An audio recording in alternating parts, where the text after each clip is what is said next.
इन लोग को सोचना चाहिए कि तानाशाही शासन तो यहाँ नहीं है, तालिबानी शासन तो नहीं है, लोकतांत्रिक देश है, लोकतांत्रिक राज्य है।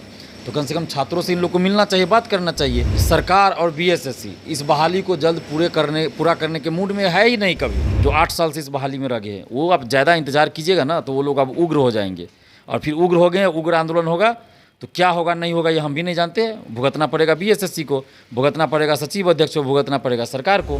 तो इनको जल्द बहाल नहीं करके 8 साल से लटकाए हुए हैं और कॉन्ट्रैक्ट बेसिस पे बहाल कर लिए हैं। 2-2 लाख 3-3 लाख रुपया घूस लेके। देखिए आंदोलन तो रुकेगा नहीं, क्योंकि बिहार जो है अब क्रांति की राह पे चल पड़ा है, और कहीं भी कुछ गड़बड़ी होगा, लेट लतीफ़ी होगी तो छात्र सड़क पे उतर के आंदोलन कर, हर चीज़ को अब उजागर हम करेंगे। और जहाँ भी छात्रों के साथ अन्याय होगा दिलीप कुमार लड़ेगा, पीछे नहीं हटेगा, और इन सबको अब सबक सिखा के। नमस्कार, स्वागत है आपका द नेट टॉप में। मेरा नाम है विशाल। देखिए बीएसएससी आंदोलन लगातार 8 सालों से चल रहा है। ये मामला 2014 से ही अब जा कर के आंदोलन कब खत्म होगा इसको लेकर कई सवाल मन में उठ रहे हैं, और कई जो छात्र हैं लगातार ये सोच रहे हैं कि मेरा भविष्य अब अंधकार में जा रहे हैं। बात करेंगे, हमारे साथ छात्र नेता दिलीप जी हैं। दिलीप जी बताइए, बीएसएससी आखिर चाहता क्या? अध्यक्ष छात्रों से मुलाकात क्यों नहीं करना चाहते हैं, बात क्यों नहीं करना चाहते हैं? 8 साल से पुराना मामला लटका हुआ है। देखिए बड़े दुर्भाग्य की बात है कि एक 8 साल के बाद ही कोई बहाली पूरी नहीं हुई, और जब छात्र आंदोलन करते हैं, जाते हैं बात करने के लिए, प्यार से जाते हैं, तो अध्यक्ष या सचिव बात नहीं करते, मिलते नहीं हैं। ये तो बड़े ही दुख की बात है। इन लोग को सोचना चाहिए कि तानाशाही शासन तो यहाँ नहीं है, तालिबानी शासन तो नहीं है, लोकतांत्रिक देश है, लोकतांत्रिक राज्य है। तो कम से कम छात्रों से इन लोग को मिलना चाहिए, बात करना चाहिए। और मैं बहुत पहले से ये बात कहते आ रहा हूँ कि सरकार और बीएसएससी इस बहाली को जल्द पूरा करने के मूड में है ही नहीं कभी। कोई ना कोई ये अंदर से निकालती है, मतलब नुस्खा जिसको बोल लीजिए, कि कुछ ना कुछ ऐसा क्लू मिल जाए कि जिससे बहाली को लटका दें हम। अभी एनसीएल के मुद्दा पे सब कुछ क्लियर हो चुका था, तो अभी एक नया चीज़ आ गया कि एनसीएल में अब बैक डेट का बनाने के लिए सामान्य प्रशासन विभाग ने दिया है सभी जिलाधिकारी को निर्देश। तो इतना नौटंकी करने के क्या ज़रूरी था? अब सीधा एक लाइन में कह देते ना कि काउंसलिंग में जिन लोगों ने नया एनसीएल जमा किया है उन सबको एक्सेप्ट कर लिया जाए, बनवाने की फिर से क्या ज़रूरत थी, और उसी आधार पर रिजल्ट दे दिया जाता, कोई लेट लतीफ़ी नहीं होती। लेकिन ऐसा जानबूझ के किया गया है सरकार के द्वारा, ताकि बनवाने के लिए फिर 15 दिन का समय दीजिए, फिर आपको जमा बीएसएससी ऑफिस में करना होगा, उसके लिए समय दीजिए, फिर उसके लिए विचार करेंगे, फिर उस पर मीटिंग करेंगे, कहेंगे, बहाना बनाएंगे कि मीटिंग कर रहे हैं, तब जाके मेरिट लिस्ट जारी करेंगे। तो इसमें समय पास हो जाएगा। तो यही चाह रहे हैं ये लोग, जो सरकार है।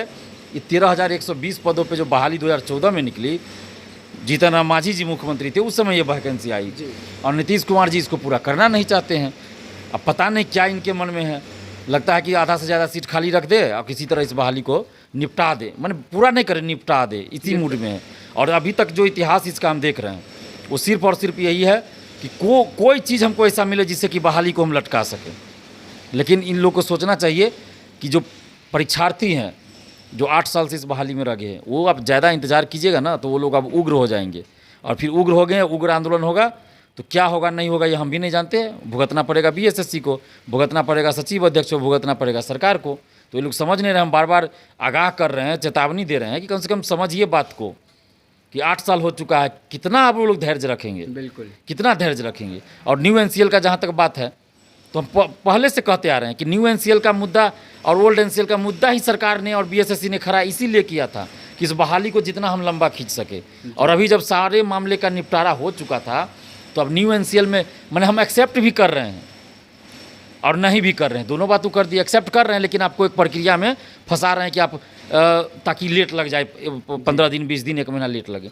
तो जब आपने एक्सेप्ट कर लिया न्यू एनसीएल को तो फिर इतना नौटंकी किस लिए था कि आप जिलाधिकारी को निर्देश दे रहे हैं? इससे अच्छा बीएसएससी को निर्देश देते और डायरेक्ट बोलते कि जो उन लोगों ने नया एनसीएल जमा किया था उन लोगों को भी एक्सेप्ट कीजिए, पुराना एनसीएल दिया था उनको भी एक्सेप्ट कर लीजिए, मामला खत्म था और तुरंत मेरिट लिस्ट दे देते।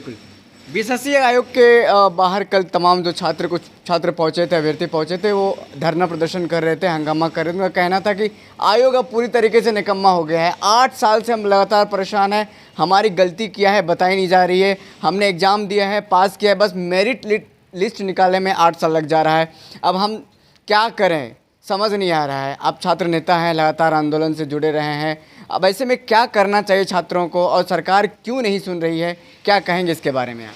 देखिए सरकार एक तो युवाओं को सरकारी नौकरी नहीं देना चाहती है। आप देखिए 13,120 पद जो है ये सरकारी कर्मचारियों की नियुक्ति करनी है।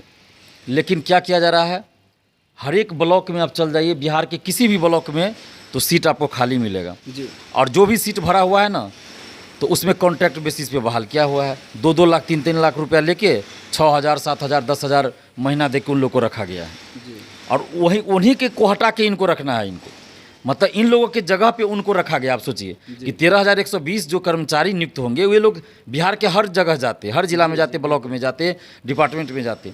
तो इनको जल्द बहाल नहीं करके 8 साल से लटकाए हुए हैं और कॉन्ट्रैक्ट बेसिस पे बहाल कर लिए हैं। 2-2 लाख 3-3 लाख रुपया घूस लेके, और 6-6 महीना की बहाली होती है, उसको बढ़ा दिया जाता है। 1 साल, फिर 1.5 साल, फिर 2 साल कर दिया जाता है। तो सरकार की मंशा साफ है कि हमको युवाओं को सिर्फ बरगलाना है, गुमराह करना है और इनको सरकारी नौकरी नहीं देना है। नौकरी के नाम पे दिखावा करना है और जो वैकेंसी निकले उसको भी एकदम इतना लेट लतीफ़ी कर दो कि जो इसमें लगे हुए स्टूडेंट्स होंगे वो खुद ही परेशान होकर छोड़ दे, कोई और उद्योग धंधा में लग जाए, कोई और बिजनेस में लग जाए, किसी और चीज़ में लग जाए। इनका मकसद यही है।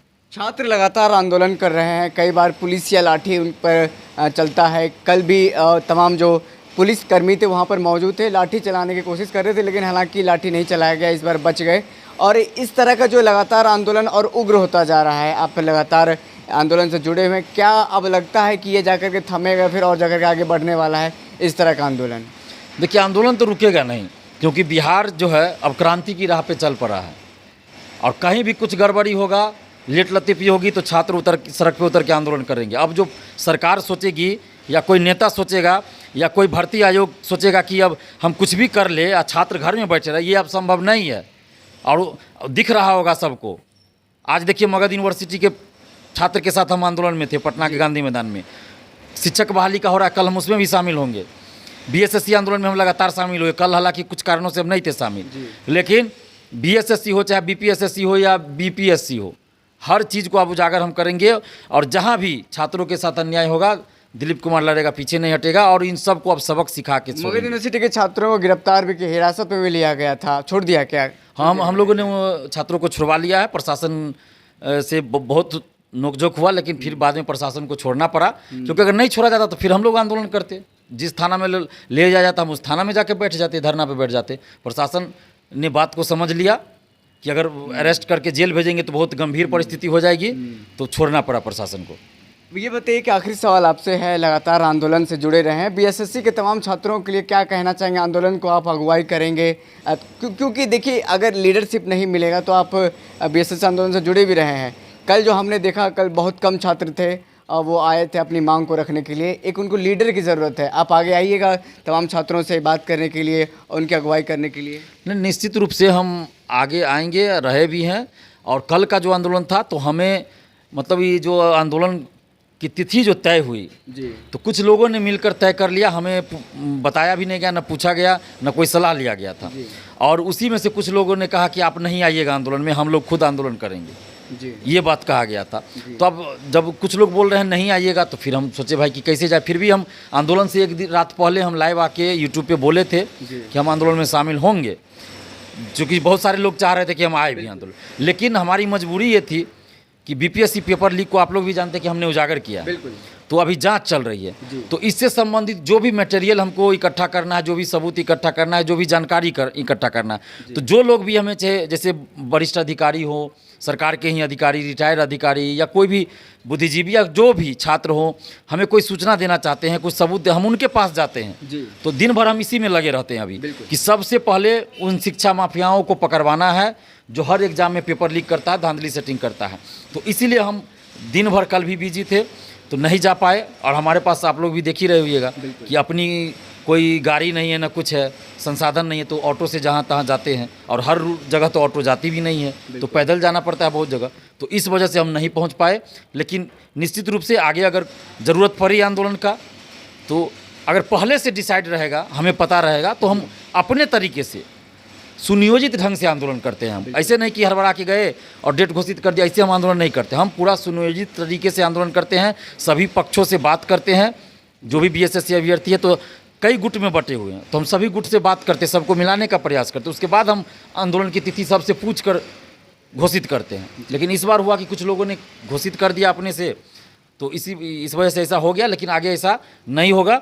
और BPSC अभ्यर्थियों से भी हम आग्रह करेंगे कि आप लोग हड़बड़ाहट में आके कुछ मत कर लीजिए। आप आंदोलन कीजिएगा, अगर सुनियोजित ढंग से नहीं कीजिएगा तो उसका असर नहीं होगा।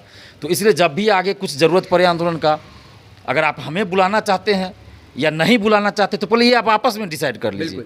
आप आंदोलन से एक दिन पहले कहिएगा कि आइए, कुछ लोग कहिएगा नहीं आइए, तो ऐसे थोड़े आंदोलन होता है। आप पहले डिसाइड कर लीजिए, या नहीं तो फिर हम ही पे छोड़ दीजिए, तो हम डिसाइड कर लेंगे। हम ही आंदोलन की घोषणा कर देंगे जैसे पहले से करते आए हैं, तो उसमें तो हमको कोई दिक्कत नहीं होगा ना। अगर हम आंदोलन का घोषणा करेंगे तो हम तो जाएंगे ही निश्चित रूप से। बिल्कुल। तो यही थोड़ा कन्फ्यूजन हो गया स्टूडेंट्स के बीच में भी, तो इस वजह से ऐसा हुआ। लेकिन हम BSSC से अपील कर रहे हैं कि आप जल्द से जल्द इस बहाली को पूरा कीजिए, चूँकि बहुत अब हो गया। अब 8 साल कितना अब इंतजार करवाइएगा भाई। 8 साल एक समझिए कि एक तरह से एक दशक अब हो गया। बिल्कुल। 10 साल में तो एक दशक हो जाता था, 8 साल बीत गया तो एक दशक ही समझिए हो गया। उम्र पार हो गया। बहुत हजारों ऐसे स्टूडेंट्स हैं जिनकी उम्र अब समाप्त हो चुकी है, वो कहीं भी अब सरकारी नौकरी के लिए फॉर्म भी नहीं भर सकते हैं। हजारों ऐसे स्टूडेंट्स, हजारों तो स्टूडेंट्स ऐसे हैं जी जिनकी शादियाँ रुक गई। शादी सब कुछ तय था, रिजल्ट आना था जनवरी में, पता चला नहीं आया, बढ़ते गया शादी का डेट, अभी भी नहीं हुआ शादी। ताकि सबको लगता है भाई कि नौकरी हो गया उसके नाम पे शादी करनी है, अब अभी तो हुआ नहीं है फाइनल, तो कैसे शादी कर लेगा कोई भी। तो लड़का लड़की सब इसमें शामिल है कि शादियां रुकी हुई है। तो सरकार को और BSSC को सोचना चाहिए कि उनके घर में भी, उनके परिवार में भी बाल बच्चे हैं, तो इस तरह से किसी के बाल बच्चों के साथ अन्याय नहीं करना चाहिए। और ये ऐसा नहीं कि ये 2 महीना या 3 महीना या 2 साल के पहले की बात है ना, 8 साल से ये बहाली चल रही है, तो अब कितना और इंतजार करवाना है। तो अब जब भी आंदोलन होगा तो ये निश्चित है कि वो आंदोलन बहुत ज़बरदस्त होगा और बहुत उग्र होगा, क्योंकि अब धैर्य की सीमा जो है छात्र छात्राओं का समाप्त हो चुका है, और मेरे धैर्य की सीमा भी समाप्त हो चुकी है। क्योंकि ये जितना भर्ती आयोग बिहार का है ना, सब चोर लुटेरा सब बैठा हुआ है, अध्यक्ष सचिव परीक्षा नियंत्रक सब। तो अब हम भी छोड़ने वाले नहीं हैं, चाहे वो BPSC का चेयरमैन RK महाजन हो, परीक्षा नियंत्रक अमरिंदर कुमार हो, या BPSSC का चेयरमैन सुनीत कुमार हो, या BSSC के चेयरमैन रविंदर कुमार, या परीक्षा नियंत्रक या सचिव जो भी हो जी। तो हम लोग अब बर्दाश्त नहीं करेंगे। सब लोग कान खोल कर सुन ले कि अगर छात्रों के साथ आप लोग अन्याय कीजिएगा तो अब बर्दाश्त से बाहर की चीज़ होगी, अब हम लोग बर्दाश्त नहीं करेंगे। बहुत बहुत धन्यवाद दिलीप जी, हमारे साथ बात करने के लिए। दिलीप जी थे जिन्होंने तमाम सवालों का जवाब दिया है। लगातार देखिए आंदोलन से जुड़े रहे हैं, छात्रों की अगवानी करते रहे हैं।